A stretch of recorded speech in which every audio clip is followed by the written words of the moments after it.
And we're live. Hello. Thank you, everybody. Add a guest to the live room. Go ahead and add Colin here. Colin, Bigford Offie. Down. Colin should be here any moment. Is the I hate that Venmo. What up? What's up, dude? What do you hate about Venmo? Venmo. I still have to, since I got the new phone, I have all these new notifications and stuff, you know? So Venmo is sending me notifications for transactions from other people. Like, I hate that. You know, send this person. I'm like, I don't give a fuck what they're doing. Venmo is not a social media. I don't want. Exactly. I don't like it. So thank you, everyone, for joining us. Damn, people are just pouring in. Hello. Pouring them in. Happy Saturday night, everybody. Yes. We are out here, so thank you again, everyone, for joining us. This is Salt of the Streets double header for I put the 24th. So there we go. We're out here. Thank you again, everyone, for joining us. My name is Donovan. I'm Colin. And we are Salt of the Streets, obviously. Doubleheader, for anybody who has not watched this before, is a much less formal series that we do here. Thank you again for joining us. We got someone else here, Cameron. And so we just kind of bullshit here. I'm very unprepared for this episode. I don't know if you're supposed to say that. That might be really unprofessional. Well, that's what the doubleheader is. Here you go. I see you unscrewing some. There we go. I have the BSB going. The nice one also. Yes. Oh. That's the high test stuff, bro. Yes, yeah. This is all that I have in the freezer, so what we're going for, and we're doing this because I have already been drinking. So we're just trying out. This is how I felt about it. So we're just we went to dinner tonight with Jordan's dad and our stepmom and her uncle Rick and his girlfriend and Aaron and Michael. And Kevin and Tracy and Dax. So we had a whole gang of people and 3 toddlers, and it was a whole deal. So it was a whole deal. Yeah, I was gonna say it sounds like a deal. It was crazy. It was a good time. I had a good time, but it was crazy. Jordan's uncle Rick lives in Las Vegas now. Lived in California, left with all of the rich people. And moved to Las Vegas instead of Texas. And so I believe you said he's in real estate, right? So he does something with real estate. So I don't know exactly what he does, whether he's a developer or just a seller or whatever, but he does something in real estate. So well, good for him. Sure. That's an interesting. I haven't heard that many people that, like, you know, with all the big exodus from California, you just kind of hear everybody just moved to Texas. Everybody moved to Texas. But, you know, a lot of people got to move elsewhere. Nevada seems like a good spot. Apparently Nevada is the other big place. So do you say Nevada or Nevada? I say Nevada, unless I'm trying to be like extra weird. Is there a proper way to say it, or is it just depending on where you live in the country? I'd have to ask the Nevadaans. No, will you grab me one more book, please? I'll take one, maybe even from off one of the shelves or something. After what did you say? It was George's uncle that moved there? Yes. Yeah. After like a few months or like a year of him living there, we'll have to ask him to find out what the textbook definition is supposed to be, or how you're supposed to pronounce it. Apparently, he's having a house built right now. Just here to visit. Kevin is moving back from Japan. So he's in the process of moving. Like, they bought a house and everything, but he still has to go back for a little bit more work stuff. Oh, yeah. Trying to get the home front set up first. They bought a house and everything, like, sight unseen before they even moved back. Nice. And, so they are moving in and everything and doing whatever. So, so we went down to Casa Mexico with them tonight, actually, because Casa Mexico has their liquor license now. So they have 3 beers on tap. It's really great. Nice. I was just like, just give me whatever IPA you have on top. But I'm pretty certain that it was a double IPA because I'm kind of feeling myself. And I only had 2 beers. So, I didn't really ask. I was like, what do you have on tap? And she was like, oh, we only have 3 beers. And I was like, then just give me whatever IPA you have on tap. So I have no idea what it even was. It was good. I had 2 of them. I enjoyed them. But pretty sure it was a double. Yeah, so then I got home. And I was just feeling weird. I was like, fuck, we have to do this video in like 40 minutes. And like, I'm like a little bit drunk. And I don't really do that anymore. So just in a weird in a weird place, and I didn't like prepare anything for today. Usually I have at least a note card or something of like, this is what I'm going to talk about on the doubleheader. Oh yeah.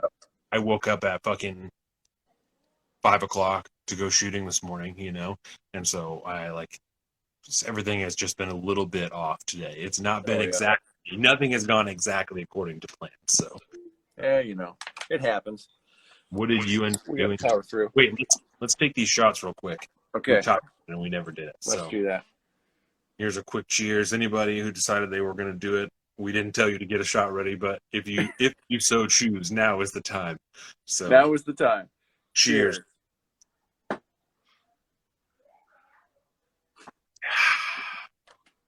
Oh, buddy, that's some good stuff.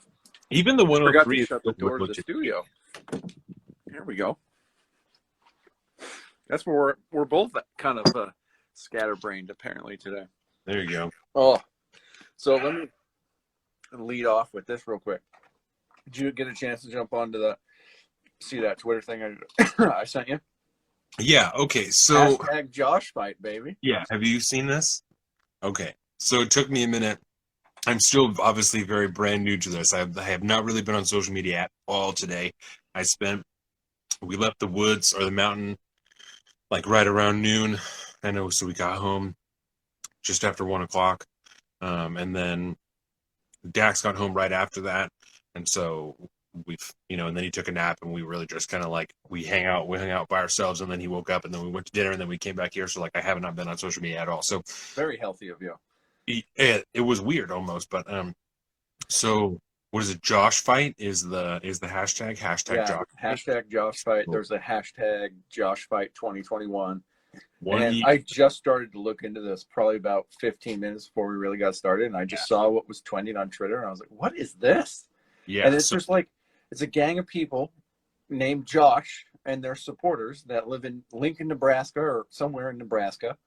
And they all got together and had this weird like foam noodle fight party to see who's going to be crowned the king of the Joshes. And apparently it was a little 5-year-old boy that ended up being declared the winner, and they got a crown and a belt and everything. It looked like there was some kind of charity thing going on too, like a food drive and stuff, but I'm still looking at it. It was one of those uplifting weird stories that comes across social media. I'm like, well, this needs to just hang out for a while. This is too good to let go, considering the week we've all had.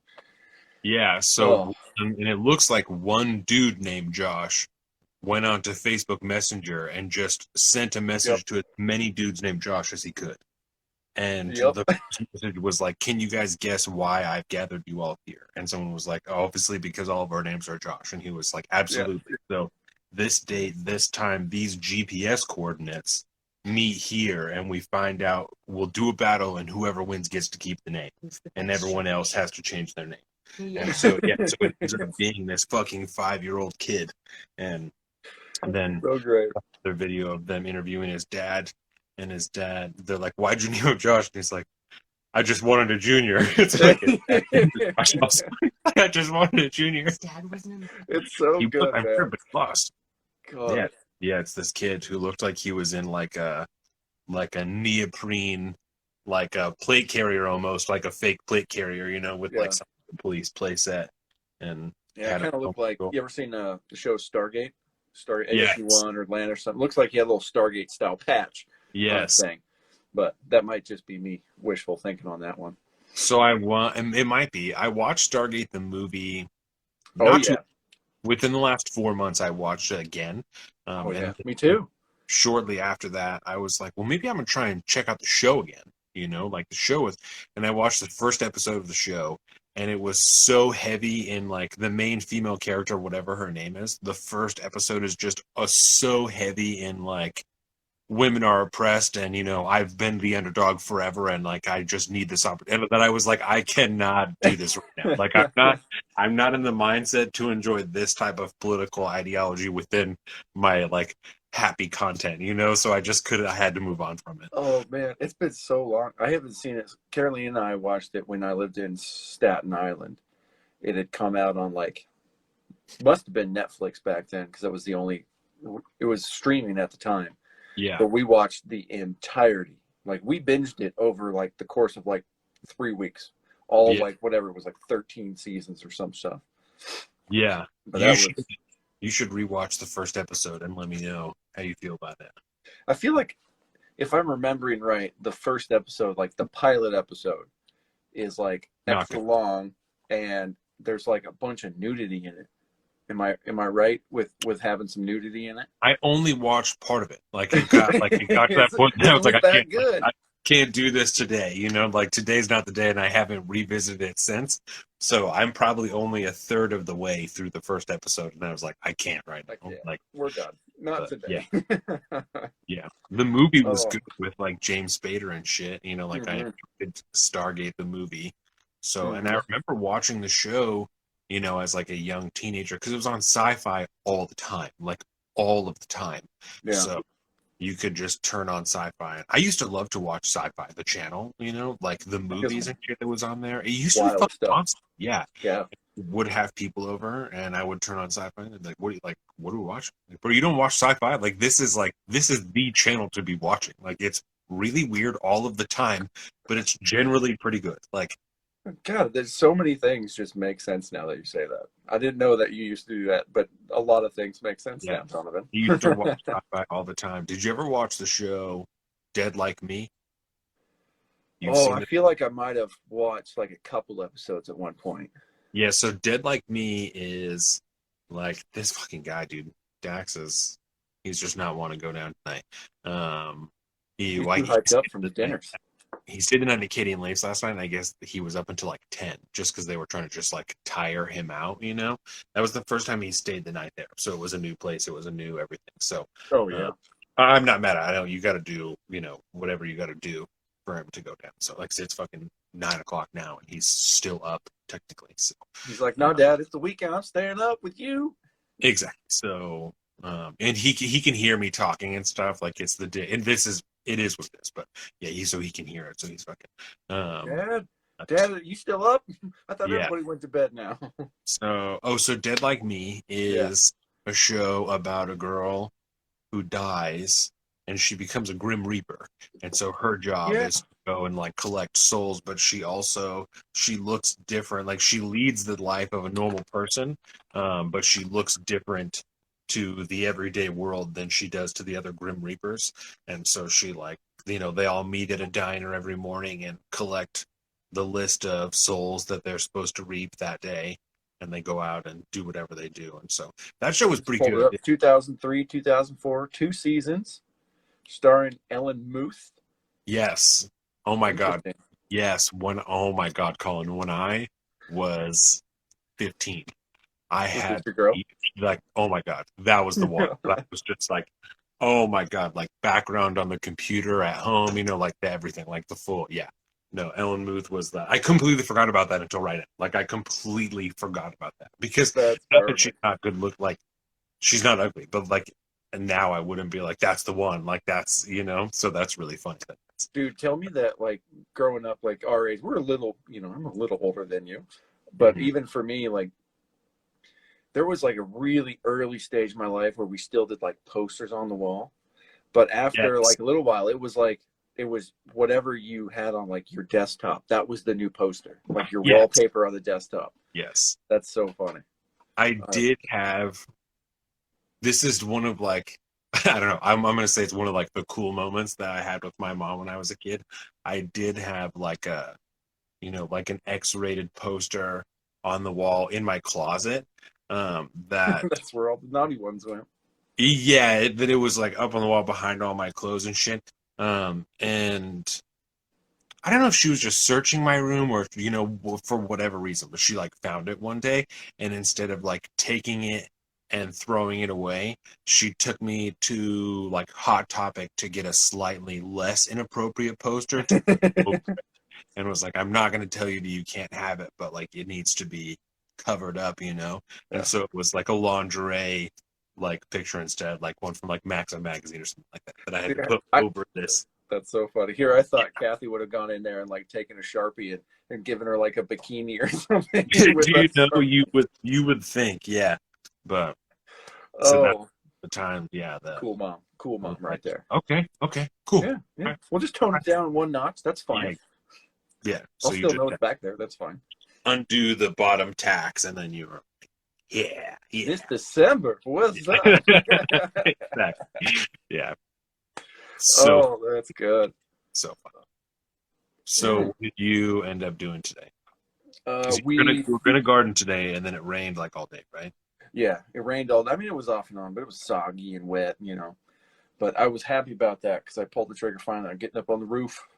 I gave the roof a nice little treatment, and Nice. then I put all the baking soda or whatever along the crown of the roof, so that way today during the rain, it all kind of started to do its job. And I'll give it a couple more weeks, and once all the moss is fully dead, I'll take a nice broom up there and push all the last little remnants of the moss. But got that done on Friday, and then today we just focused interior. The whole living room, you won't even recognize when you come over next week.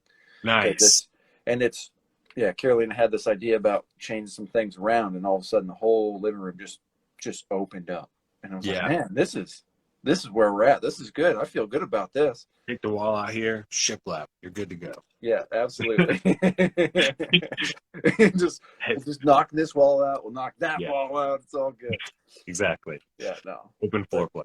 Yeah, that's what we did today. It's very nice now. I like hanging out in my living room a little bit more now. Nice. Yeah, I like that.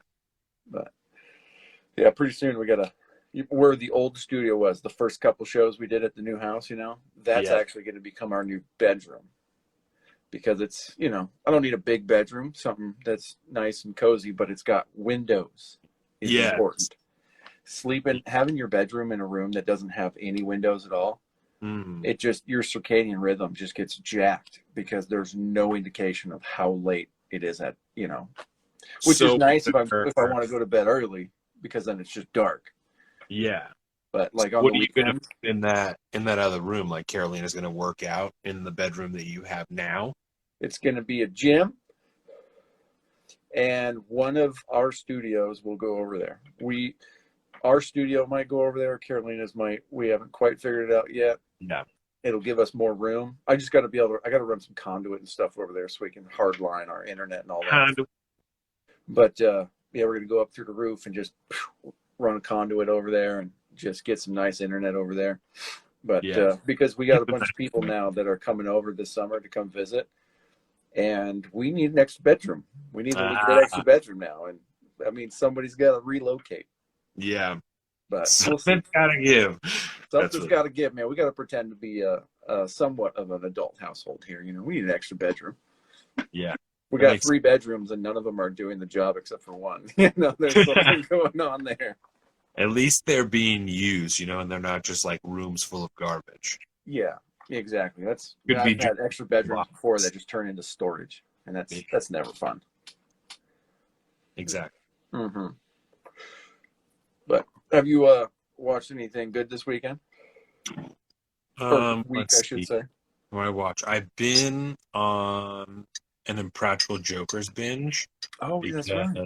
All of Impractical Jokers is on HBO Max. Oh, word.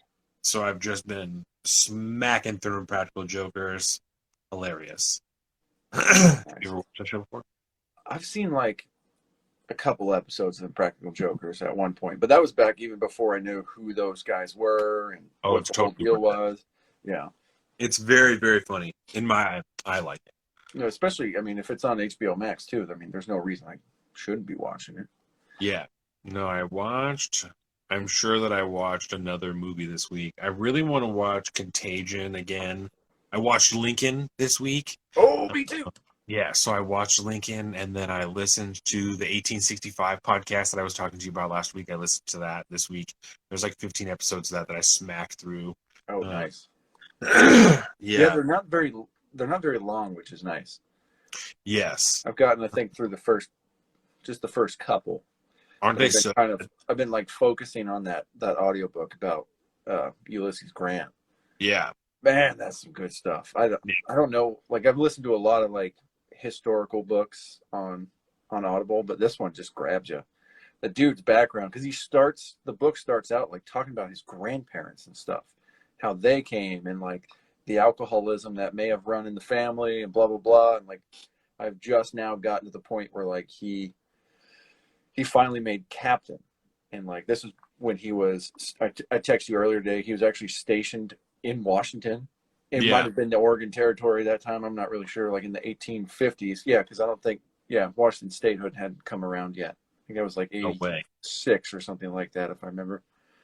But yeah, he was stationed down in Vancouver, right on the river. And I Googled it, and there's still like a Civil War like park down there. So one of these days, I might have to go down there and be like, man, the general himself used to be stationed here. Wild stuff. That is one thing I find very cool about Washington in particular. Like, I know there are other places too, but we have a lot of them here, like different forts and shit that have turned into parks that you can go and stay at and hike at and stuff like that. You know, Fort Flagler, Fort Worden, like all those places that you can go and hike through. That's very, very cool that those historical landmarks are available to the public and they're still being maintained and everything. You know, you can still run the bunkers at Fort Flagler and everything, and they have pictures of, you know, people manning the cannons and stuff like that. And you can walk out to the end of like the old railroad and stuff like that. It's very cool. It's very cool. So I enjoy that about living here. Yeah, it's super cool. I think we went to Fort Worden maybe last summer or the summer before COVID, I guess it probably was. Yeah. But you went there with Morgan and Jake, and then we went like with my in-laws when they had come into town and stuff like that. It's cool. All the old like barracks buildings are still there and they're upkept, and like it's a cool experience if you're at all interested in history. It's a pretty cool thing, and they're within, you know, we have 2 bases within like an hour and a half, 2 hours. It's super cool because we have Flaglers and like Port Townsend-ish, or is that around like Chimacum? There's like one in that side, and then the other one's more towards like Port Angeles and stuff. But super cool. Another reason why it's so hard to, you know, think about leaving this state ever, because it's like there's so much, you're so close to everything realistically. You know, if you want to be in the desert, you can drive 3 hours to the east and boom, you're in like high desert country. You go to the coast, you can go to the mountains. I mean, you can get whatever you want here. It's pretty dope. Trenton was talking to us today about moving to Texas. He wants us to move to Texas. That's what I looked at Zillow the other day, and I for some reason, I think it was because SpaceX was doing that other launch of the astronauts for NASA. Yeah. So I always get interested. I'm like, wonder how much houses cost down there towards like Corpus Christi. And that's exactly where Trenton wants to live. He was like, let's just move to Corpus Christi. That's what Jordan, as I said that, she's like, I'm looking at houses there right now. So that's where Trenton wants us to live, is Corpus Christi. There's a base there that he can work at. So Trenton can move his job easily. And I was like, that's all well and good, but like I need holy balls. Holy balls. That is a house and a half. You getting another shot, buddy? Jesus Christ. Getting an overtime shot? It's not quite a double. It's a huge house. It's a time and a half. That's a fucking huge house. Holy shit. Oh, where are you looking at the house? Yeah, she was just she was showing me a house in Texas near Corpus Christi. That's, I mean, enormous for $350,000. Like, enormous. And that's a upper middle class house in Texas, man. It's also on like a fat plot of land. Oh, bro. Yeah, just a huge chunk of land with a huge ranch if we do that? And like an indoor pool in the backyard and like 3 bedrooms. It's a fucking huge house.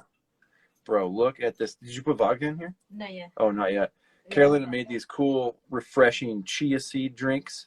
Whoa. Oh, yeah. They got collagen in it, chia seeds, cucumber.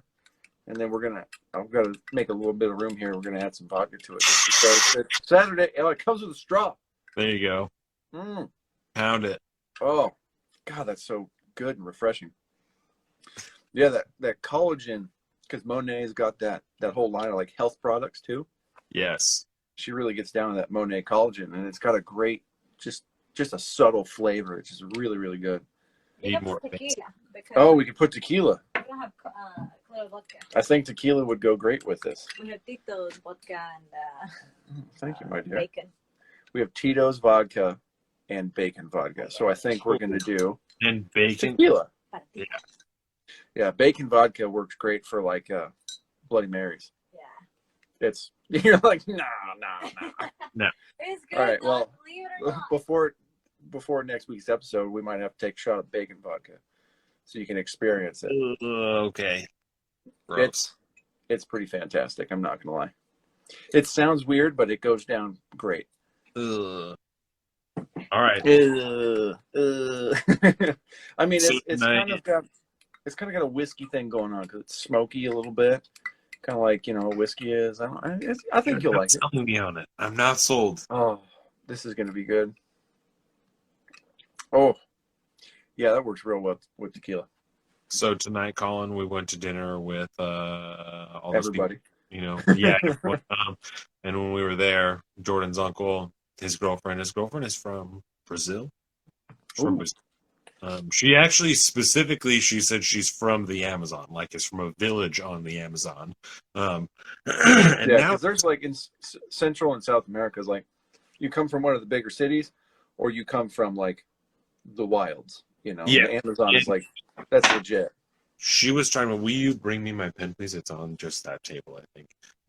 She was saying that like the people in her village, like no internet or anything, like electricity, but no internet, which is not uncommon, but yeah, even No. cell phones hard to come by there, which is that's pretty uncommon now. Like cell phones are like ubiquitous now around the globe. And her and Jordan's uncle Rick were talking to me about the podcast and the everything, and what do you think of court packing and fucking this and this and this, You and get your 15-second answer on this massive question or that massive growing question. your business and defeating shadow banning and defeating mainstream media and about all these things. I don't know, maybe it's in the bedroom. I'm sorry, I don't know. And so I did really well. I feel confident saying that I was, especially because John, and not to toot my own horn, but like Jordan's uncle turned to Kevin and he was like, this guy's really smart. He's like, he's got a good shit going on. Yeah, he's like rather informed. Yeah, exactly. And Julie did the same thing, and they both asked me a lot of questions about.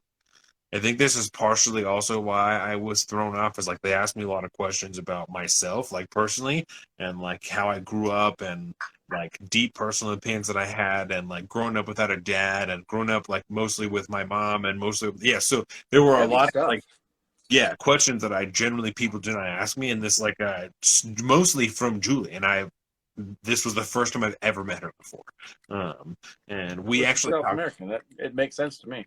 Then we talked on the way home about how similar that was to Carolina, and how when we first met Carolina, like she's so inquisitive and like asking so many questions that like of white people, that's very abnormal, but that's because she's not from here, She's like, well, tell me about all of these things that you do and where you're from and why you're doing these things this way, because I don't fucking know. That Jordan's uncle's girlfriend is from girlfriend.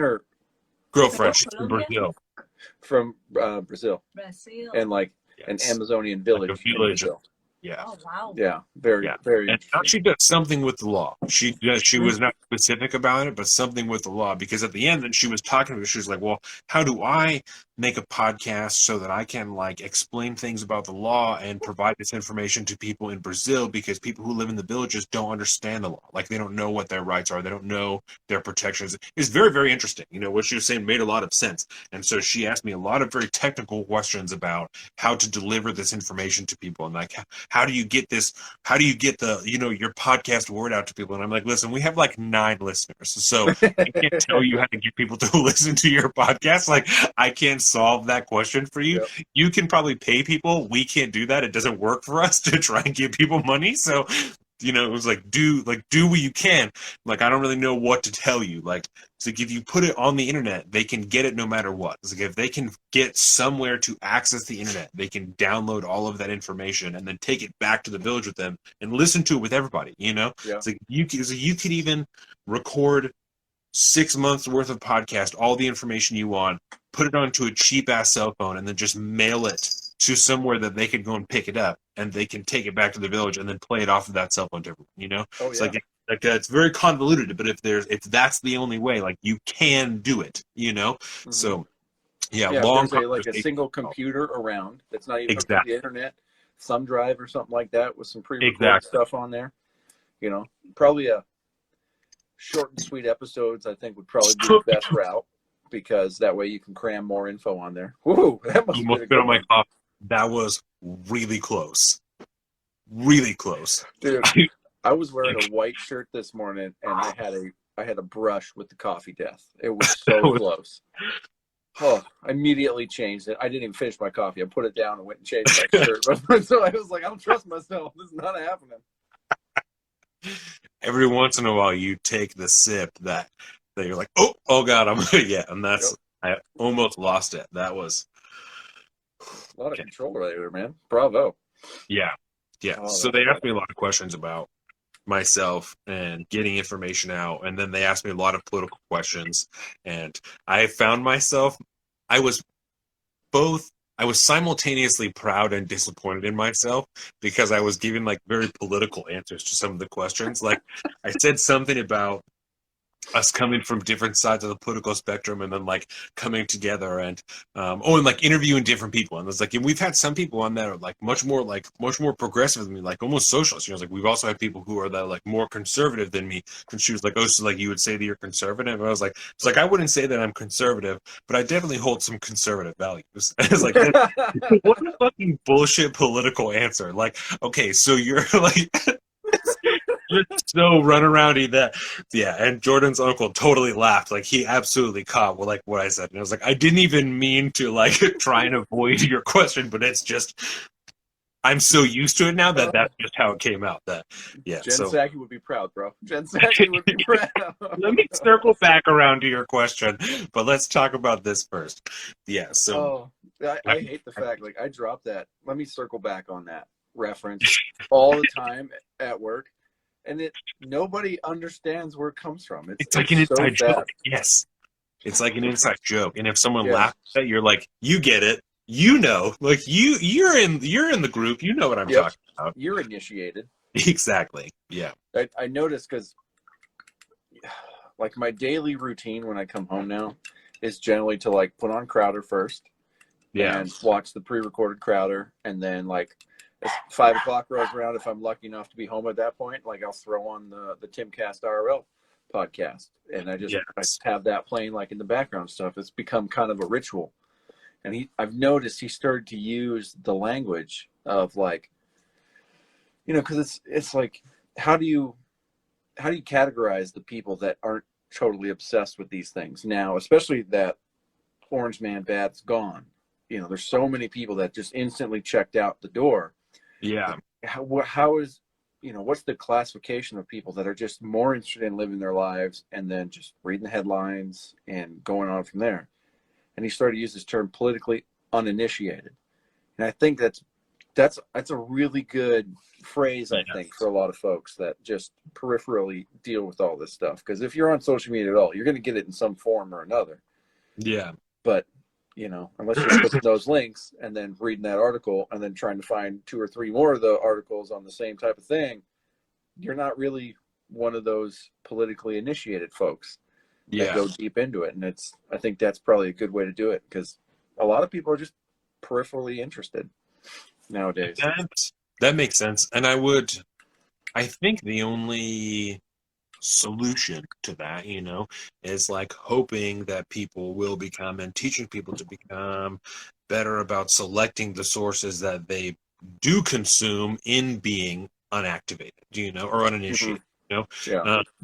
And some might call it red pilled. For the politically initiated, we might refer to that as red pilling. and that's an adjustment of sources, you know, that I would hope that over the last 4 years of media, people would have become to broadly understand that you cannot just consume one headline and expect that to be the full story. Not going to be the case. You even can't read 5 headlines in one day. You probably need to do it over a week to really get what that full story is, you know, even like with and not to dive into it, but just use it as an example, like the most recent shooting of that young girl in Minneapolis, right?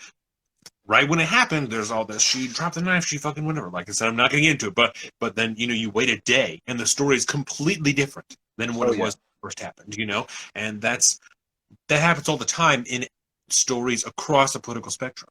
And it is almost, this is for me where personal responsibility starts to like really come into play for me, and not calling other people out, but holding other people accountable. That like, if you've gone through these 4 years, especially 2020, and you haven't learned that you need to read more than one source, then go fuck yourself. Like, not like I'm done with you, but I'm not gonna defend myself. I'm not gonna correct you. I'm not gonna do this shit because you should know better. At this point, you should know better. I will help you because that's what we're doing here. That's the whole point of Soldier Streets. It's like helping people do that. But like in my personal life, I'm not gonna lecture people anymore about that because you should know at this point. Like, we've been doing this for 3 years, and over the last 4 years, like I said, 2020 specifically, if you haven't learned that you can't trust the very first headline that you read, then I don't know what to tell you, other than you really need to reevaluate the way that you're consuming media and information, because it's wrong. We have seen, more than a handful of incidences where true factual information has been scrubbed from the internet because the powers that be don't agree with it. Yep. That's concerning. If you don't see that now, then information that was removed from the internet a year ago is now being recirculated as factual information. Like, that's a problem, That video in the beginning of Corona with the 2 doctors that were being interviewed by all of the media in California, and that whole video was scrubbed and all that shit, and now a year later, Gavin Newsom, or not Gavin Newsom, but what's the governor of Florida? What's his name?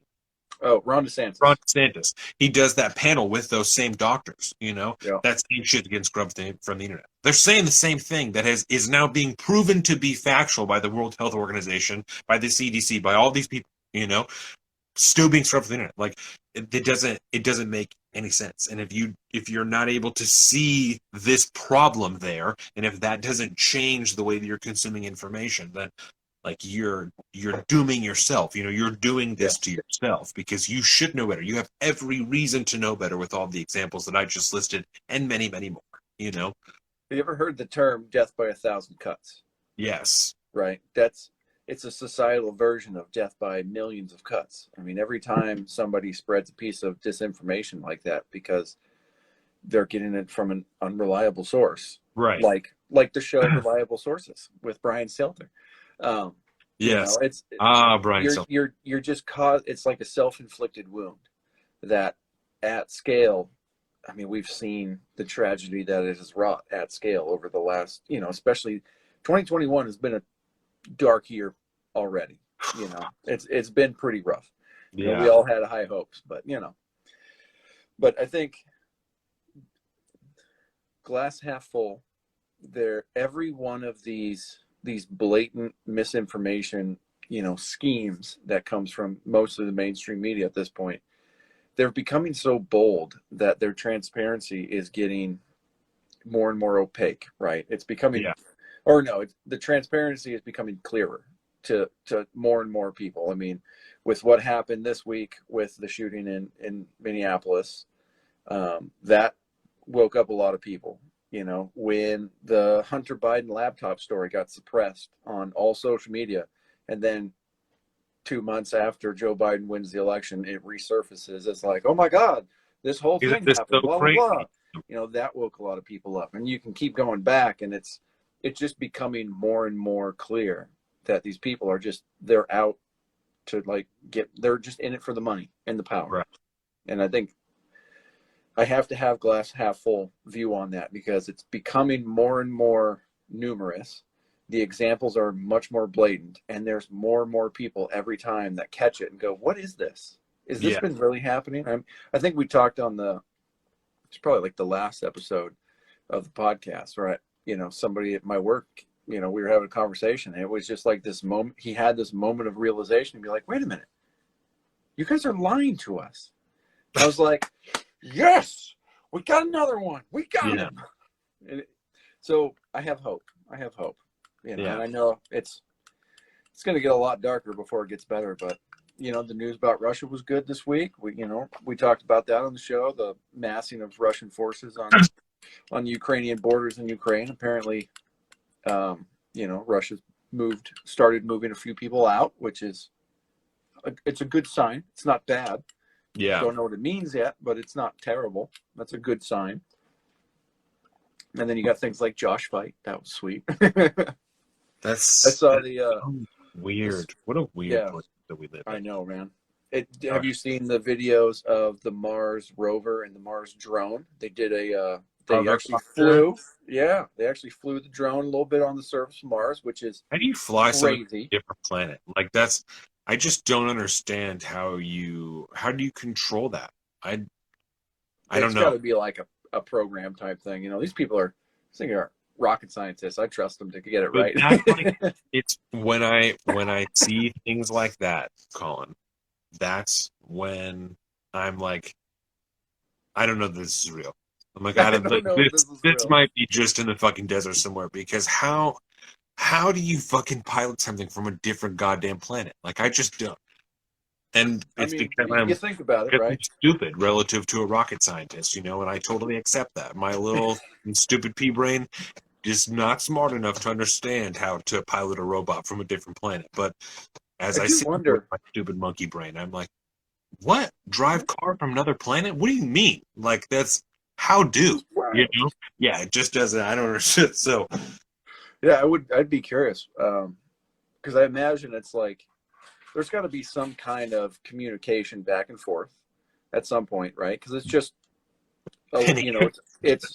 it's light or information. I don't know how you beam data back and forth. It's got to be some kind of, man, I don't know. That's wild. But, they got to be able to okay, send a signal, initiate flight program, Bravo. Yeah. And then it takes a day to get there. And then the drone's all right, cool. I'm initiating program. I'm going to turn on now and send diagnostics back. And then we wait another, 3 or 4 days a week, examine the diagnostics. And then, all right, initiate flight program, go. Who knows? I wonder, I don't know. You don't think that they pilot it actively while you think it's a preset thing that they do? You don't think anybody's actually, I wonder what the delay would be. Think so. If you had it hooked up and you hit forward on a remote, what the delay would be in between here and Mars of that would be interesting. We need to get a super SpaceX nerd on the show so he can fill us in about it. Yeah. Yeah. Elon, explain to me how this works. How do drive car on Mars? What? It'd be like, well, you see, it's really very simple. Yeah. They'll be like, all right, bro, well, that's why you're the evil super genius, and we're just a bunch of blue-collar normies that do a podcast. Yeah.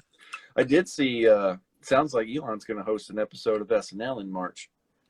Really? Yeah. Yeah. They're gonna I just saw that come across the Twitter wire. That seems crazy. That would be interesting. Hopefully he does something it's still trending, actually. Miley Cyrus announces her upcoming SNL gig with Elon Musk. Hopefully he does something crazy. I hope so. The dude is like my favorite. Yeah. I want him to do something totally unacceptable. Where people are really upset about it and it's a whole thing. I don't know what, but I want him to do something that really upsets people, but I'm fucking A-right, Elon Musk. I don't know what it is, but I want to agree with it, and I want it to upset a lot of people. So that's where I'm at. Yep, I think that's a very healthy place to be sitting, to be honest. Let's see what you got on. So, Donovan, do this for me real quick before I talk about this, because this is something that I recently retweeted right before the show. Okay. Where can people find these tweets and other social media posts that we do? Sure. You can find all of this information, first of all, on saltofthestreets.com, where all of these things are. You're obviously watching us here on Instagram at Salt of the Streets. We have our personal social media. I am at Salt of the Street on Twitter and at alpaca_Donovan on Instagram. Colin is at Big Bird Offie on both of those things. You can find all of our podcasts on any podcast platform and all of our videos on YouTube /Salt of the Streets. It's actually not /Salt of the Streets, but search Salt of the Streets. You'll find it. Unfortunately, because of who knows why, but you do have to type in the entirety of Salt of the Streets before we will actually come up in YouTube. I don't know why. It's really weird. I don't know what that's about. But it's an interesting problem. Zeke hit me up like 2 weeks ago, middle of the night, and he's like, "Did you know that I have to type in the whole name of your podcast to find on YouTube?" Middle of the night, he says it to me. I don't fucking know. I haven't talked to him in weeks, and I was like, "I did know Because he's that." hanging out in the Middle East, bro. Our middle of the night is his like first thing in the morning. Yes, Oh yeah, that He doesn't will- surprise me. he will send me like just random videos, just like off of YouTube, like a clip from Rising or like a Timcast video or something, and he's like, "It's like, isn't this fucked up?" And I was like, "It is, bro. This was like 5 days ago, but this is fucked up." Like, it's yeah. So we'll chat for a little bit. So I'm excited. I gotta hit him up a little bit. I haven't talked to him in a while. I know. So, there's two things that I wanted to bring up to real quick from the Twitterverse that I saw. Yes. The first one being Gina Carano. We all remember her from Mandalorian and whatnot, and then her falling out with Disney and all that. And Yes. former UFC fighter. Her new website just went live this week, ginacarano.net. Ooh. I checked it out a little bit. It's a little prohibitive unless you want to join. I don't know if you have to pay to join, but I would kind of imagine there's some kind of paywall. But that's interesting, and it's sitting up there on the trending board. And then I think it must have been tonight, but UFC 261. Oh my God. You saw the fight? Oh The my fight? God. Dude, it was That so is- messed up. It is quite literally one of the worst things I've ever seen in my entire life. I've watched it like 6 times, and it's just so, it's cringe every time. Like I can't. This okay, dude's you guys leg just. Talked about. Oh You retweeted the video, right? yes. Okay, so if you guys don't know what we're talking about, there was a fight tonight where Big one of the fight. fighters, I don't know either of their names, but Let me pull it up real quick. thank God, one of the fighters, Colin is going to pull up their names, tried to kick the other fighter, leg kick, broke his shin in half, snapped it right in half. Oh, It's one of the most fucked up things I've ever seen in my entire life. I have almost never seen anything that horrible. The worst part of the entire video is the second clip when he brings it back down and tries to stand on it. Like that's the worst part about the entire thing. Absolutely. I can't find their names real quick. Absolutely horrible. It was so bad. Yeah, I've never seen anything like it. If you're not into injuries, don't go find it. But I've never seen anything like that in my entire life. I don't even. We watched it. I showed it to Jordan. I watched it like 3 times. Showed her Jordan, watched it twice, and she was like, "Isn't it so crazy to just realize how fragile our bodies really are?" Dude, like what you train so for that. wild. It's literally his job to do that, and he fucking kicked you in the leg and snapped his leg right in half. Like That was it. There was what? I believe it was the first contact made in the entire match, and so the guy won without throwing a single punch. I mean, the dude, he kicked his leg. It was right on the side of it, and it just buckled. It just buckled, and then like you watching the slow-mo, his face, he doesn't notice it until he draws it back to step down on it, and it just bends, and he falls down. You're like, oh, bro. I just can't even imagine what that feels like. Nope. I- No thanks. I had that happen to my arm, like right about here. Yes. Once when I was skateboarding. We talked about it on the last podcast, actually. Again, another reference to the old podcast. But it's that unnatural bending. It's like your body when you're watching something like that, oh, that's not supposed to bend there. Yeah. Ooh. It's supposed to be a rigid part of the body. That's not correct. Yeah. It's supposed to hold up, your whole everything. And it just is like rubber. Oh, It's horrible. poor guy. And then Joe Rogan gets up there and he's like talking to the other guy afterwards. And he's just like, I mean, the dude's great, man. He's a great fighter, all this stuff. He's like, it was just terrible what happened. He's like, I didn't want to win like this. Yeah, that's fucked up. It's fucked up, man. You go in there looking for a fight and you don't get, and it's just game over. Yes. So that's floating around out there. It looks like it's still going on. I think that was just one of the first matches or something like that. It's horrible. Oh yeah. But the other thing I was saying, we're gonna go watch a movie tomorrow. I'm going to a movie theater. What?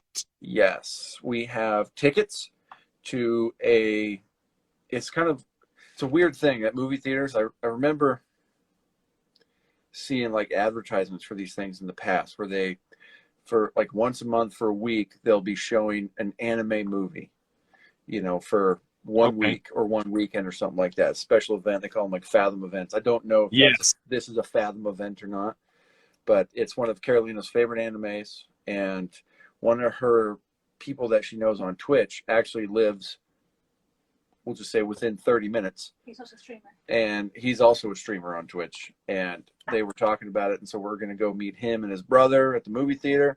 And we're going to go watch this anime movie tomorrow. It's going to be very interesting. My first theater experience since the Rona. It'll be interesting. So let me ask you. Demon Slayer, yeah. Is that Trenton down there? Yes. That's what we're watching. Trenton, come to the movie theater. Trenton is so into anime. Super smart man. So let me ask you this, because you met your wife on the internet, right? Indeed. And now you guys are going to go and meet people in real life that you also met on the internet. Yes. How do you find this to be an odd thing? Don't bring reality into this. When you realize that somebody that you've met on the internet or somebody on the internet, like you somehow or other, you're looking at pictures on Instagram, blah blah, you find it like, this dude, that I know where that's at, and then you kind of discern that they're local. It kind of changes the whole paradigm. Yeah. This person actually knows one of our mutual friends. And so I was. So it's not that weird. No, it's kind of weird that the connection just showed up like that. That's kind of the weird thing. But I don't think it's weird in 2021 anymore, man. Yeah. Especially after all the, the connections and people dealt with over, long distance over this last year. I think a lot of society is more conditioned to just think it's a little bit more normal. So let me ask you this. Follow-up question. It's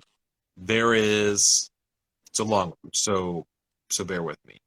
That Instagram page I showed you, the Goon Operational Group, right?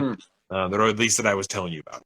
So they do all those gun videos and all that stuff. And so there's one thing they do probably like once a month that they call like a Find Your Tribe, right? And you're supposed to go in there and post like the county and state that you live in. And then other people who live in that county, are supposed to like find their county and then like follow you and like connect with them, right? So the last time this happened, one of the last times, I put down that I was in Kitsap and found like two other people that were within Washington, not like super close, but just within counties that I recognized, and like followed them, and a couple of the people that were in Kitsap. One of these dudes, he's actually watched these double headers before. Not today, but he's been in the double headers before. I then saw this last week that he works with a guy that I went to high school with. And I wasn't friends with this dude, but we were like acquaintances, we like said what's up, and he dated a girl that I was friends with, but we weren't like homies, and so it's like a gun relationship, like we met like through this gun page, and so I've been thinking the last couple weeks, I'm like, is it weird? I feel, because I've never met anybody like that through the internet, and so I'm like, I don't know. Like it feels uneasy to me almost to like think about meeting up with this dude and like go shooting with him because I don't know him, But well, let me ask you this. Yes. Just to kind of rationalize it maybe a little bit more in your mind for you. First example being a fellow named Shootarugi. Yeah. That's kind of a similar thing, but it's a little different because it's more of a business relationship than anything else, right? There's an example there. Yeah. But realistically, anytime you ever meet anybody, you're meeting a total stranger. Yeah. For the most part. Even if it's somebody that you met through a friend or blah, blah, you don't know these people. Yeah. Like first time you hang out with Andy Sound, you don't really know Andy Sound. You don't know any of these people. They could all be psychopaths. And there's really what you're doing at that point is choosing a filter device of some kind. And the internet can be very useful for acting as a filter device. I mean, Twitter is a great news aggregator. Or if you build your Twitter feed to only like, puppy and kitty videos, you're going to find people that just post a bunch of, you can find your tribe that way. Yeah. I think it's going to become more and more antiquated as time goes on to be distrustful of relationships or connections that you make on the internet. Yeah. And it helps more now that people have the ability and are more willing to be more open on the internet, to actually be more of themselves on the internet. Especially with the massive TikTok, I think did a great deal for this, where it takes these people and you're throwing a video of yourself on the internet doing or saying something it's different than a Twitter egg in really major ways. And Instagram Live, Facebook Live, like all these different live videos where like we're kicking it in the studio, we're kicking it over at your house, and we're just hanging out, chit-chatting. It's become a much more socially acceptable place to make connections now. And I think it could go wrong really quick, right? But so can anything. And I feel like I've just part of it is because it's like built up this way in social media, like just how many people lie through social media, about like who they are, setting up fake pages. Like Catfish is a whole TV show, like that's. Oh yeah.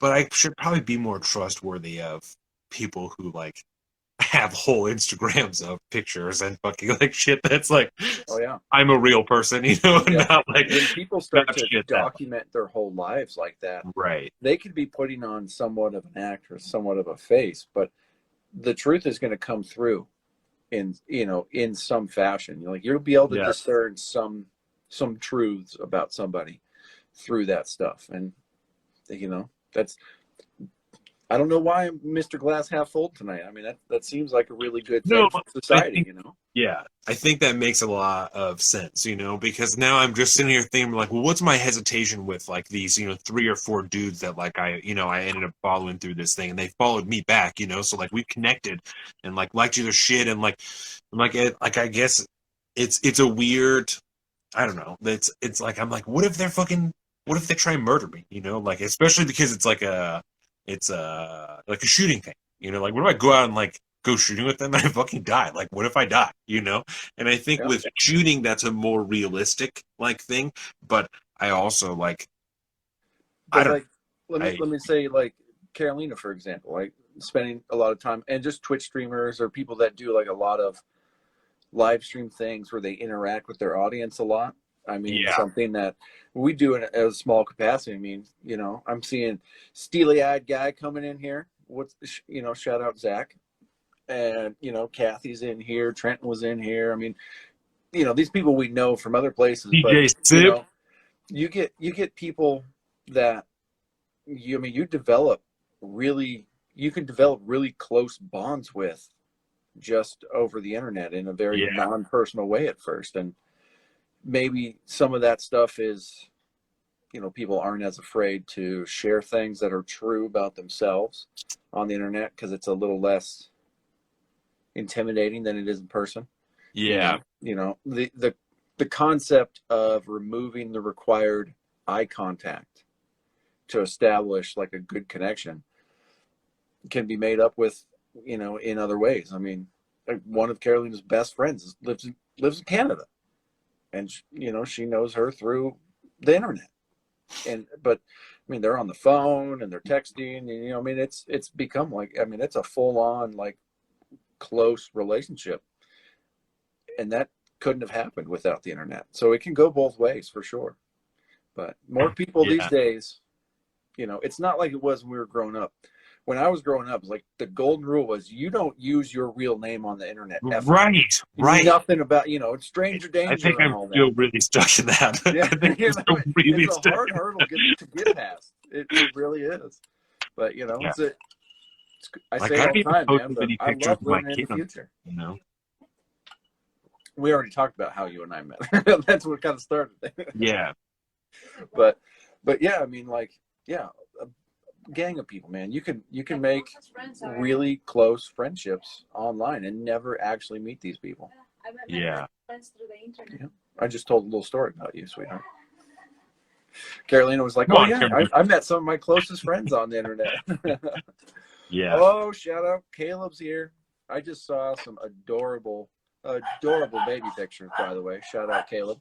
Nice. And Jordan, if you're around too. You guys might be watching together. But, yeah, I love living in the future, bro. It's got a lot of perks. No, I think that makes sense. I think I need to be more like just confident. You know what I'm saying? More confident, a little more trustworthy. So I need to be confident in this is like very deep and very particular to this specific circumstance with these guys, but like more confident in my ability like to defend myself. You know what I'm saying? Like if I'm going to meet up with somebody, like I need to, I can handle myself, like it's fine, Yeah. But also that the likelihood that I'm going to meet up with this person and they're meeting up with me to kill me is very low. Like it's the likelihood very low. the likelihood that that's why they're choosing to meet up with me is very low. But for some reason, I'm able to like build that up. That I'm like, they are absolutely going to try and kill me if I go out there. Like something's going to happen. They're going to decide. I don't know this guy. If I shoot him, no one's going to even know that we were out here. Like I am telling you, it's fucked up and backwards and paranoid. But that's like what goes in my head. That I'm like, I can't do it, man. They're going to try and kill me. Like they're going to try and kill me. They're going to try to kidnap me. And no one is going to know. Yeah. So because we don't have any connection, that's what I'm saying. Yeah, so yeah, that might be something to work on there, old man. Oh. Yeah, like where does that come from? I don't even. That's weird.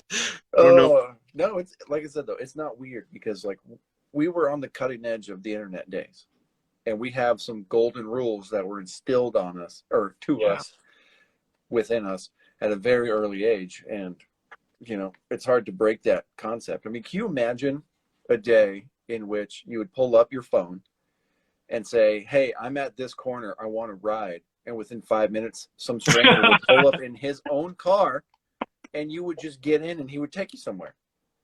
Remember? I'm pretty sure they still do that at like airports and stuff. Don't get into any unauthorized taxi. Go to the taxi line so you'll get a secure Even down at the so ferry, not into the taxis down there. They're not really taxis. They're just dudes with cars. Yeah. And some of them are cool. Some of them are sketchy as fuck, We did take a cab like that one time. I don't remember. We were going to a play. I don't remember what the play was. Do you remember what the play was that we were going to? No. No. We did not. No. That's your ex-boyfriend. Thank you, though. That's fine, but it wasn't me.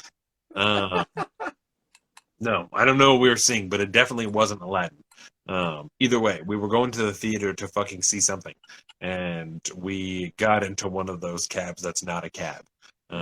And the guy was really cool. It was a very enjoyable ride. He was from Somalia. I remember so we talked about he did not go into detail, but was very open that his life in Somalia was not good, and he much preferred living in America. And I was like, you know what? America's pretty great, man. So it sounds about right to me. So yeah, no, he was happy to be here. He was all about it. He was very pleasant. I did try and pay him in a 20, and he was not happy about that because he was like, in my first ride of the night, I only have like $5. So that was a whole deal. Whatever, dude. Have $20. Just haven't thought about that. Thanks for being cool. Yeah.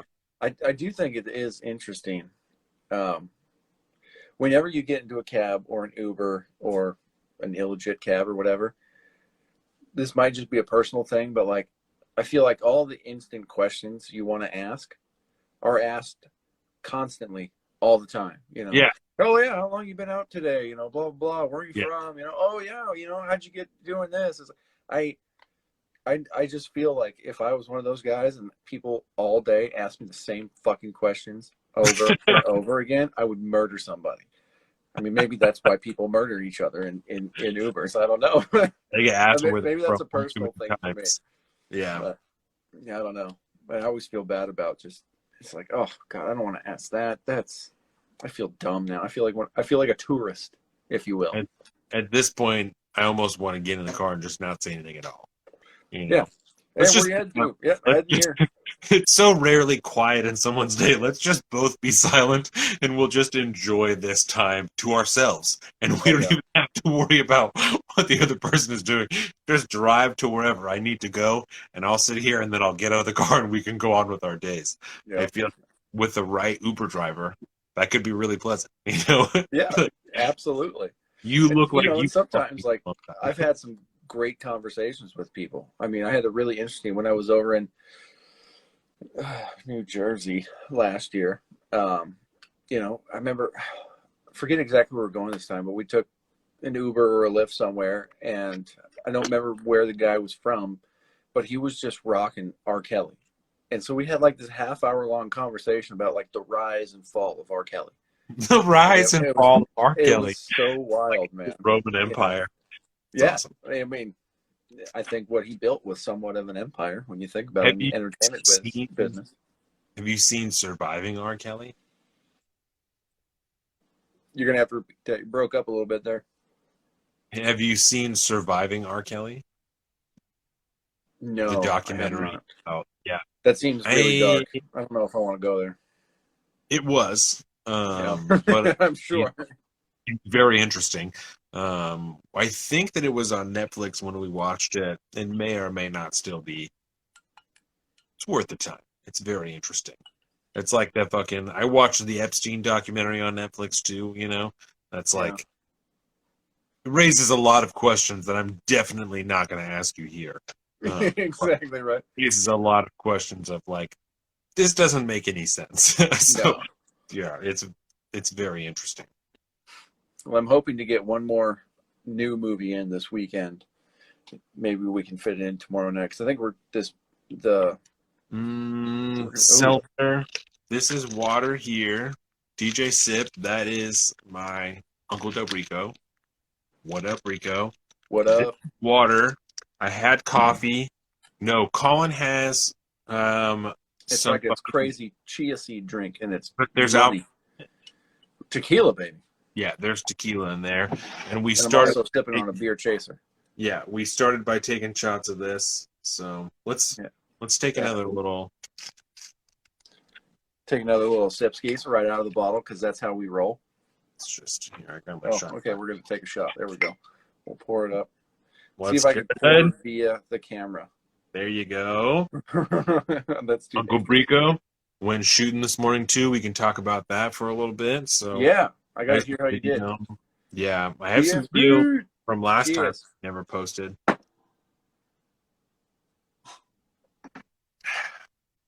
Of me doing not that good the last time because not terrible, but when I went out with Andy last time, he has steel targets that are legit. They're head-sized steel targets. Like, yeah, they're this big. And so even from 15 yards, 20 yards, you know, like that's a small big target. Yeah. So, and I'm still relatively new to the game of firearms, you know, so got all the ammo. I don't really have, I'm just very good at, you know, parsing that. Stocked. Yeah, I only bring out whatever I'm willing to shoot, and like pretty much the drills you see are what we're shooting. So, the 1 through 11s are the most, you know, the most rounds I expend at one time. I even more than one time today. I stopped Jordan and Trenton. I was like, stop! Like you have to stop shooting. We got let's go and see. Let's learn something, and then you can shoot more. You have to stop. Yeah. Every time you go click, I just see money going. I would just take a magazine out of the carrier and just give it to them. They would put it in, and they are going. And I'm like, stop! Like let's. Yeah. They did very good. Jordan did really good. Trenton did really good. Trenton is a very good shot.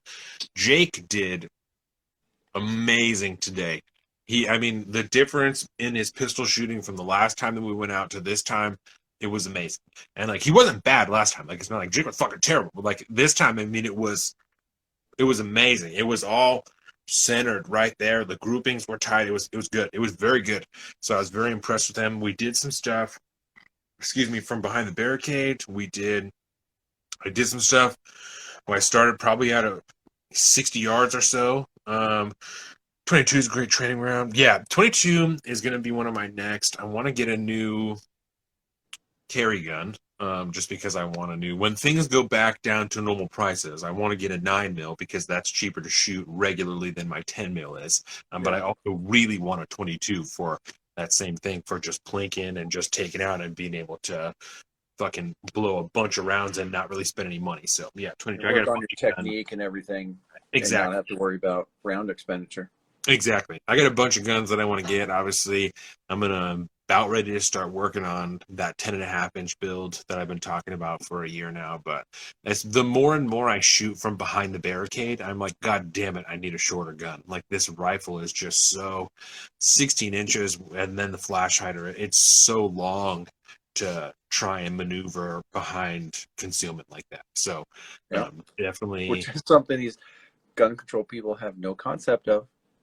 You stupid motherfuckers. No. Yeah, so that's the next build, is the 10.5, so that I can do some more CQB stuff. I told Jake that this week I'm finally gonna nut up and I'm gonna ask Tim about doing dry fire walkthroughs in the building after dark, because I really think that he might say yes. I think that if we have like a conversation about it, and I'm like, we're not gonna bring even any ammo into the building, like we're gonna be totally dry the whole time, I think that he might. Yeah, I just see the liability of that. Just, I don't know, man. Certainly. We'll see. We'll see what's up. So, it definitely wouldn't hurt to ask, though. I mean, you're a very responsible young man. I will express the call one more time. Anyone who has an office building or a large home that they would like to allow 3 or 4 men with guns to walk through and not destroy anything in a very quiet, peaceful manner, let me know. Because I know a couple of guys. Yeah. So we went out today. It was really good. So Jake did really good. Trenton did really good. And then, I had a couple of drills that I started out from like 65 probably up on that hill with the crossroads, and blasted a couple, and then ran down probably 40 yards, 43 yards, something like that. That's a good clip from where you were at on top of the road. What plate carrier? The plate carrier I have is just like a cheap ass, like a Condor plate carrier. At the time, I felt like I was like under a lot of pressure to get everything. So I have just like a Condor plate carrier, but the plates that I have are Pesco L210s. And I had to go look at my Armored Republic. Yeah, and the belt that I have, I believe, is also a Condor belt. So it's all relatively inexpensive material. The holsters that I have are from Odin holsters. And then the dump pouch, a lot of the stuff that I got was from fucking like tacticalgear.com or something like that. They just have a bunch of different shit like that, from a bunch of different brands, 511 and things like that. So that was a good like marketplace. But yeah, I know that like T-Rex Arms makes a really good battle belt. I've been looking into a different plate carrier, one that's more rigid. The one that I have is fine, but it's just very minimalistic. Yeah, Condor's decent stuff. It's not by any means like super cheap, but it's not, it's not Faro or like Cry or anything like that. So those are some of like the top brands of, like tactical gear. So yeah, I've been looking into a more rigid plate carrier. Is the more and more I like kit things out and build them out, the quick adjustment sling, I couldn't tell you what brand it is. I know that one's also like, I just got it off Amazon. It's a pretty cheap, so it's nothing crazy. I've been looking into Haley Strategic has a sling that goes from dual point to single point. There's a QD mount on the sling itself so that you can take the QD mount off of the end of the rifle and pull it up and attach it to the sling up here. And so you can go to a single point sling. And that's easier for just maneuvering upwards and things like that. So my rifle I have a QD mount at the end of the gun for the sling, and then there's also one at the back of the back of the rails right next to the upper receiver. So I'll run it a little bit closer when I'm out moving and stuff like that. So the Magpulse MS4. Yeah, it all just depends. Yeah, the Haley Strategic one, I like that one. I like the idea of being able to adjust, but I'm a big fan of of the dual point sling, obviously, most of the time, but single point has its. I started, now that I'm getting more familiar with the barricade this time around, Vickers has good stuff, but it's crazy how expensive some of this stuff can be. Some of the tactical things, some of the gun shit. It's great. That's why we need more people to get into it. That way, the demand will come out more and there'll be more supply and prices will slowly go down. More people in the game. You end up with fucking plate carriers that are, $700. It's crazy. But there you go. Yeah. I had to make sure to support GW today. The more and more I start building out my kit, the more and more I start thinking about the circumstances in which I would use it. Mm-hmm. That's obviously determining how I'm building out the things that I'm going to put on there. And so I have come to the kind of final conclusion that, like, if I'm going to be in full kit, like, shit is really going bad, and I'm definitely not going to be by myself.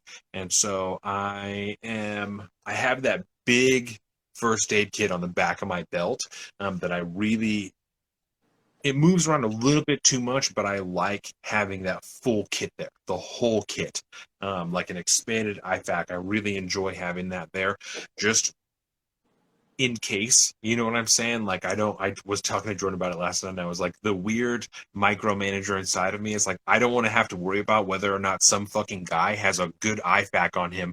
I would rather just have one on me that if I need to be saved, he can grab it off the back of my belt and use that and not have to try and pull it out and be like, oh shit, I don't have this. I don't have a fucking chest seal. I don't have fucking whatever, Arrow is a local company for you guys, right? Tacoma to see surplus of their lowers and uppers. Arrow is a local company. We don't see a surplus of them here. Especially now, like Hesco, the company I got my plates from, that's also a local company. That's in Auburn. And so we don't see a surplus of them here. They're pretty normal. We don't really get any preference here. Most sales are all online anyways, you know what I mean? Yeah. That's one of those, for those types of companies, I feel like their market is pretty much national right from the get-go. Yeah, the last lower I got was just like an Anderson lower, and I ended up getting it from Sportsman's. That was just the easiest place to get it. But even the local gun companies, I didn't realize until just recently how many like gun companies and manufacturing companies were in this state. But like I didn't know lot. that. Yeah, a bunch of them. Like I said, Hesco is an enormous armor company that's based out of Auburn. I had no idea until I got my plates, and it said manufactured in Auburn, Washington on the back. And I was like, what the fuck? And the funniest thing is that it went from Auburn, Washington to Tennessee to get shipped back to me in Keyport. I'm like, bro, I could have just driven an hour and a half to go to Auburn to pick it up. Like, that would have saved everyone time and money and shipping and everything if you right. if you could just come back and drive there and pick it up. Would have been way quicker. Yeah. So. Oh yeah. So let me ask you this, because I'm gonna pitch a topic for next week's episode real quick. Have you heard anything about DC statehood this week? I have heard the renewed discussions of DC statehood. Yes. I think that might be an interesting topic for us to touch on the episode where we have a full flushed out time to do it. You have interest in that? Absolutely. I'm down. Okay. Let's throw that on the list for next week. Deal. And who knows what else is going to happen over this last week. I mean, geez. Thoughts on the ammo market? I feel like people are still buying cases of 9mm for $800. If they stop, that price will drop. The ammo, I just started looking again in the last couple of days because I knew I was going to go shooting today. And now that I've gone shooting again, I have to stop and I have to buy more ammo. I've seen some of it come down in price. Like I know a few months ago, a 50-round box of 357 was $100. And when I looked yesterday, it was 75. So it's come down a little bit. And I've seen, so I think, someone just asked me about it today. I think Trenton asked me about it today. And I think that the supply is finally starting to catch up with the demand.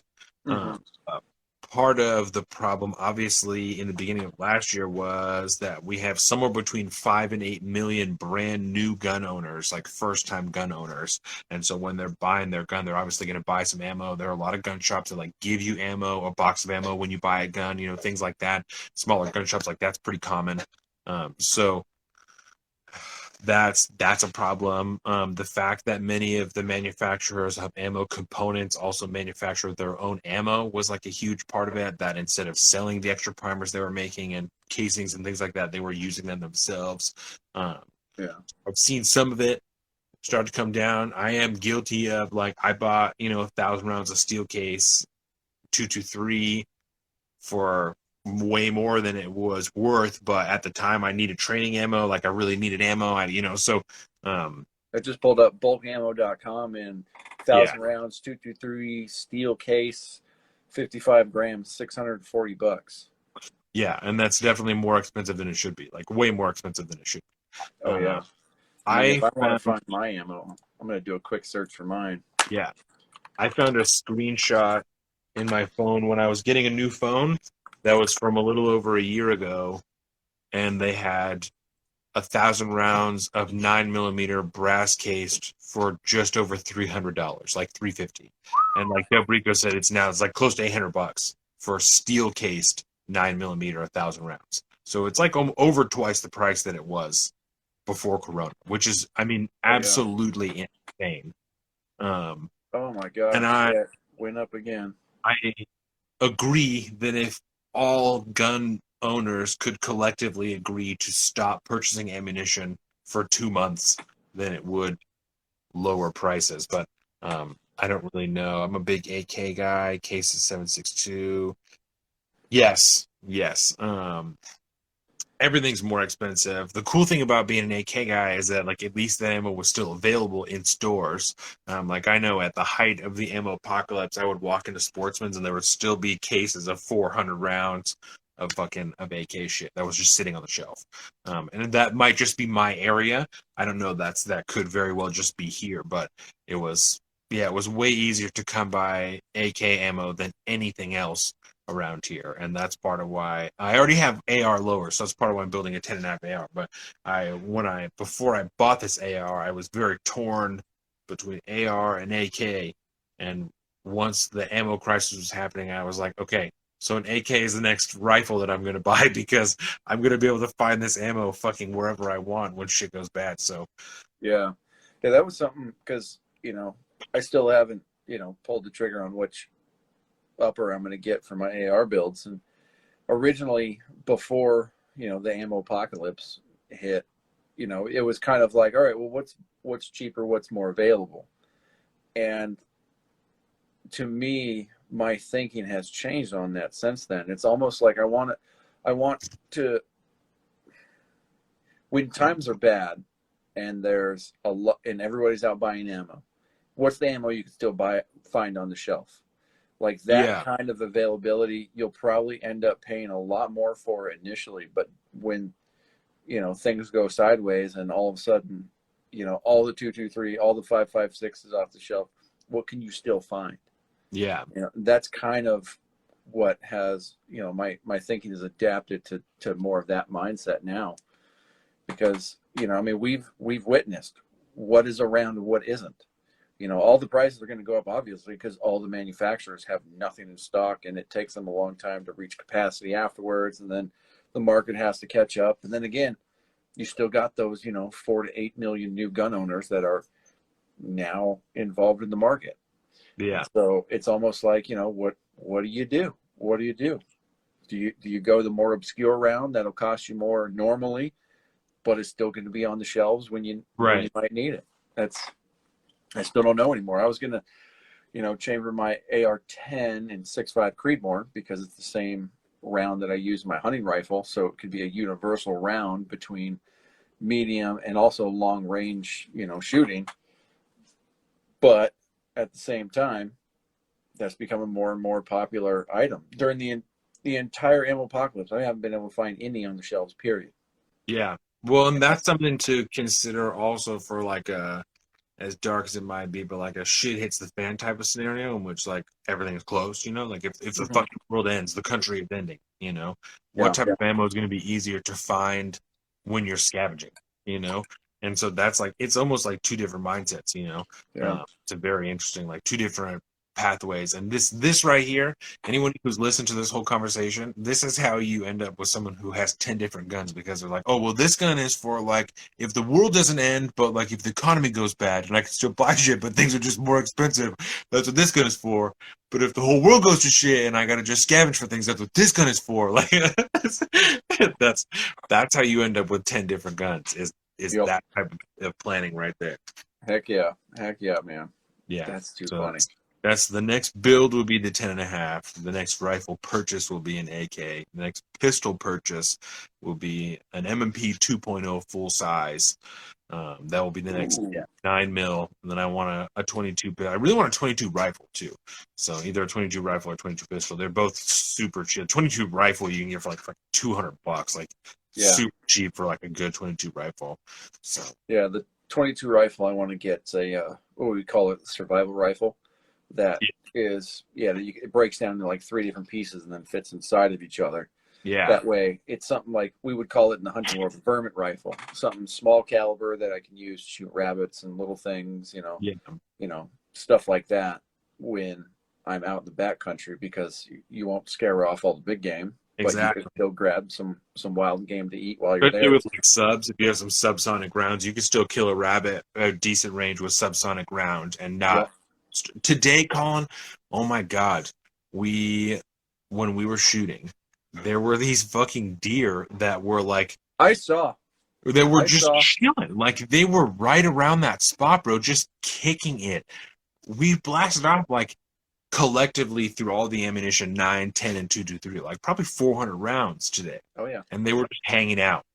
Yep. I was like, I'm surprised that with all the shooting, they were still kicking it over here. But they must just be so used to that. Like, they must just live in that area and just be so used to the noise, they don't even give a fuck. Yep. Yeah, that's usually how it goes, because, you don't really hunt those areas. They don't get hunted. So their association with gunfire isn't death.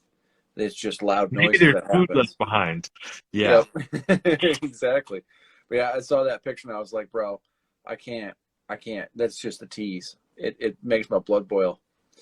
2 big old blacktails, yeah. A mama and like not a baby, but like a teenager, Yeah. So, no, they were beautiful. They were absolutely beautiful. Kicking it, drinking some water from puddles and eating some grass and just walking around, chilling. Yeah, no, they were having a good time. Oh yeah. Yeah. Del Rico, I will absolutely take you up to that spot. That's a good ass spot. The spot today. Yeah, very, very good spot. Yeah, you got a few good spots up there, man. You got primary, secondary, you got long range, short range. Exactly. It's a great spot. Even when it's busy, there's still places to go. And some of the ranges are better than others, but I wouldn't say there's a bad range there. There's one. It just depends on what you're looking for. First couple, like the first 2, the first one is that big open one, and like that's if you're only gonna do shotgun, like just shoot, like that's a good spot for that. The second one's like that quarry, and that's pretty fine for most things like close range stuff. If you're just gonna try and sight in a rifle at 25, and shoot some shotgun and maybe some pistol, like that's a fine one. And then that one is the one that we have been up to most times, like the spot that Jake really likes, that little cul-de-sac thing that stays really cold during the summertime. That's a good spot for summer. Just it's fucking so shady the whole time. But it's great. You don't have to deal with the 90-degree heat in the sun all day. But yeah, past that there's that big ass gravel pit that Jake and I took the class at, and that's where I went with Andy and Casey the last time we went out. And then past that is the spot that me and you and Jake and Carolina went to, and that's where we were at today. You can get out to close to 100 yards there, and so you can do some decent AR stuff out there, and there's a lot of room to run and things like that. One last question: do you have an option or the Utah permit, and do you think it's necessary? I can't believe Washington doesn't recognize Oregon's permit. I don't. On a personal level, Del Rico, I am very much of the mindset of constitutional carry. I think that it's all nonsense. I think that it not being recognized and all these, it's ridiculous. I don't know, because Washington doesn't require a class or anything. I don't know about any other states' requirements for concealed carry permits. I know that some translate and some do not. But I know that Oregon's like you have to take a class and stuff. So I feel like, I don't know. To me, it just makes sense that if your state's requirements are more stringent than my state's requirements, then it should probably translate when you come here. You know, Yeah. That just makes sense to me. But I also know that gun laws are no longer written by people who own guns. They're written by people who are generally afraid of guns. So those things don't make sense anymore. Yeah. I will say that if you're going to cross state lines and you're a concealed carry, or if you're going to bring any weapons across any state lines, do your research on the laws. Yeah. Because, you know, people get hemmed up for stuff like that all the time. And that's big boy time. When I went to Oregon, for that. I definitely didn't carry my gun at all. Definitely not. Not at all. I would never. No. Yeah, no, you gave up your right to defend yourself when you crossed that state line. 100%. Yeah. As soon as I did, I took the magazine out. No round in the chamber, no nothing. Put it in a locked compartment underneath my back seat where no one could reach it, not even me. No access all weekend. Yeah. Well, I'm going to have to look into that Utah permit. Carrying 30 plus states. Yeah, I know. Like I said, I would officially advise everybody to follow all state and federal gun laws and regulations because that's the right thing to do. I am more concerned about what it takes traveling to like fly it somewhere safely and legally. That would be my personal biggest concern. Maybe that's super stupid. I'm sure there are a lot of people that would be super stupid. I personally am not of the mindset that like I definitely wouldn't go to another state and just carry because I feel like that's what I should do and it's my right, and I'm not going to forfeit my right to defend myself just because I'm within a different jurisdiction legally or state-wise, because that's nonsense. Or city-wise. So that's an even more messed up thing to me. Yeah. When the city gun law outweighs the rest of the state, how was that allowed? So definitely much less the federal constitution, but you know, that's I don't know. I would advise everyone to follow every state's individual gun laws and regulations along with federal ones. Amen. But also Constitution. Go fuck yourself. That's where I would end on that. So, and you know, the really sad thing is, just to that point a little bit, it's kind of sad that at this point in where we're at with the gun laws, it's going to take somebody that has a lot of money and a lot of connections to get hemmed up by the state. Yeah. And bring a court case all the way to the Supreme Court to get anything like that recognized. And I hate to say it, but like it's going to take something like that. It really is. I don't blame anybody at all for, you know, there are classes you can take, like I said, the Utah option that you can get that covers, you know, X amount of different states. Like I would never, you know, be like, that's fucking stupid, just carry. Like, I don't know. That's to each individual's personal comfortability of legal liability. Like, that's all completely within everybody's own choice. You know, I would never press anybody to do something that was against the law just because I feel like that's how it should be, you know? Yeah. So my personal, that's all me, you know? I have the freedom to make those decisions for myself, you know, and I just personally, were it to come down to it, because I travel with my wife and my son, I would way rather shoot someone to defend myself and then discuss that in court afterwards. Like, yes, I did break this gun law, but also my wife and son are still alive after this event happened, and I'll live with that. Like, I would rather that be the case than someone to die and be like, oh fuck, I wish that I fucking would have just carried my gun instead. Like, I just don't. Yeah. I'm just not about that shit, you know? I don't think that America should be about that shit. I think that everybody should have the freedom. No, let me restart that over. I believe that everyone does have the freedom to defend themselves in the manner that they feel most appropriate, so long as it does not infringe on somebody else's rights to freedom, happiness. And so that's where I'm at with it, you know? Yeah. I think that could be a fun conversation, because for those of you that are here, our next episode of the podcast is going to be a little bit different time-wise. And yes, due to the nature of maybe a short notice for when we're going to do that, it might be good to have a good old-fashioned grab bag thing, like kind of we were talking about. But maybe maybe we can wax philosophical a little bit more about liberty and the meaning of freedom. And I've been watching a lot of the old John Wayne movies, a lot of the westerns and stuff like that, and it's got me thinking so much more. Like, I want to play Red Dead again. I want to start that up again. I was just thinking about that, dude, because there's just something about that point in our history where the nation was basically split into two different sides, right? Yeah, and it was not north and south, but east and west. Yeah, and it was civilized and frontier. It was the point in which we could tie that conversation back to like the stuff that happened earlier this week with that shooting in Minneapolis and stuff. But it starts to beg the question: at which level of society should law enforcement truly be? When you really get down to the foundation of liberty and freedom. Like, I feel like so many people in society have just lost that concept because we've decided that for safety and security, we've decided to just get rid of most of our freedoms at the point. And I mean, the closest that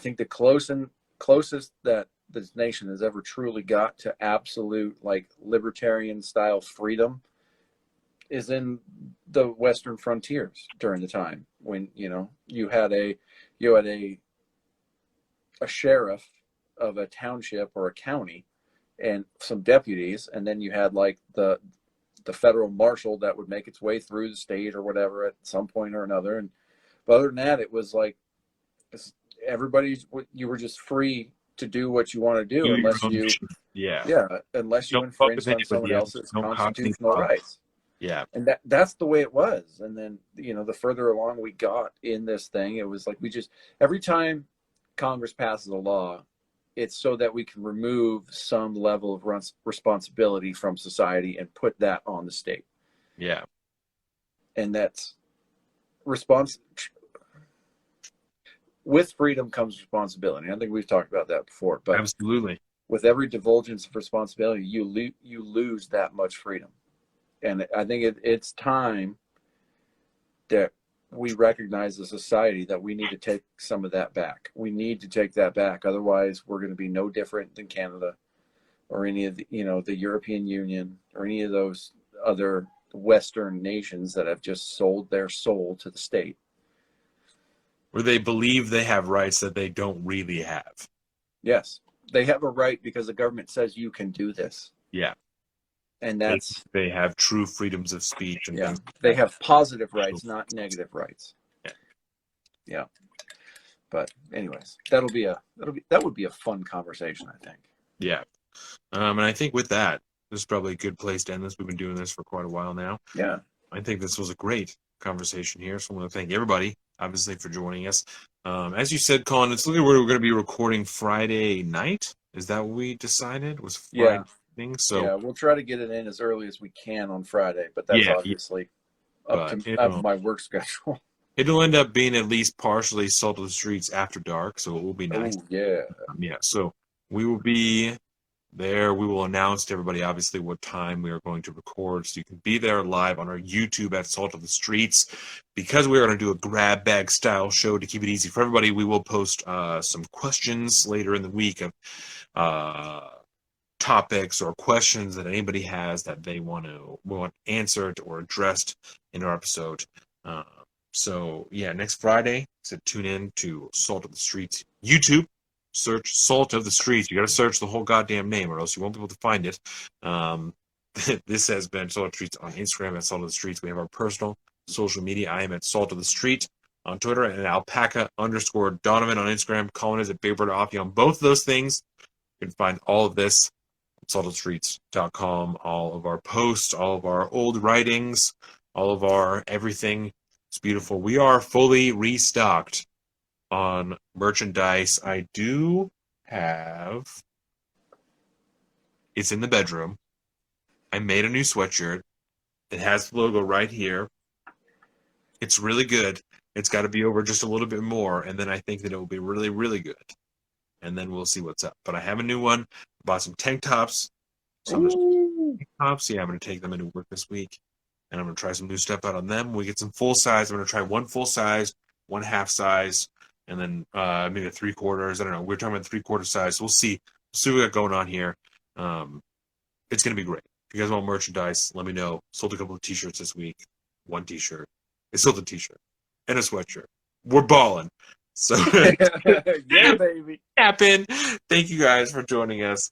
We'll see you next week. Have excellent weekend. Garden tomorrow. That's what we're doing, right, Colin? Hell yeah.